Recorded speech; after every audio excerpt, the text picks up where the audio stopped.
أعوذ بالله من الشيطان الرجيم لا حول ولا قوة إلا بالله بسم الله الرحمن الرحيم الحمد لله رب العالمين والصلاة والسلام على أشرف المرسلين سيدنا محمد صلى الله عليه وسلم mbokk yi asalaamaaleykum wa rahmatullah gannaaw ba ñu leen nuyoo ànd ak leen jégalu ci leen ñaanal yàlla ngeen incha allah ñoo ngi dellu saa rek ci liggéey bi ci kàddu borom bi tabaraka wa taala lii ñu leen di wan nii nag ci ndiggu benn doomu aadama la nekkoon Daouda Ndiaye bu Mbuur moom mi ngi ci réseau bi moom moo jàpp benn waay waxtaan ak moom indi ko ba fii bi mu ko indee ba fii nag waa ji tekki galaaj yi nag rus ma ko woon daal di koy jël na dóor ko ci benn kees bu nekkoon ci biir fi ñuy defee fàttul incha allah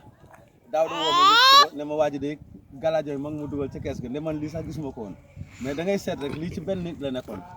waaw benn doomu adama moom moo tekki lii macha allah nga xam ne jàmm yàlla sonn nañu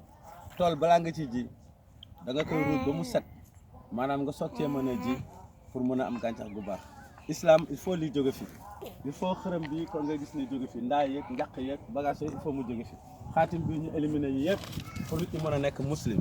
doomu aadama yi loo ko yee ci diine ca fekk mu ngi ci lii mënul nekk julit lii bagage yi musrik la ak nit ku réer ak nit koo xam ne dafa wéradi xoolal lii rek benn doomu aadama moo ko takk ah xam naa Daouda Ndiaye moom bu gisee lii vraiment dina xam ne liggéey mu ngi dox waaw Cheikh Daouda Ndiaye bu Mbuur moom moo ànd ak waa ji ba fii waxtaan ak moom jëlee ko Mbuur ba fii gis nga ko bi mu ñëwee waa ji lii rek moom kenn moo tekk lii ci kàddu yàlla incha allah waaw loolu incha allah xam naa dañ fay teg nii bu ñu paree xale yi mën ko jël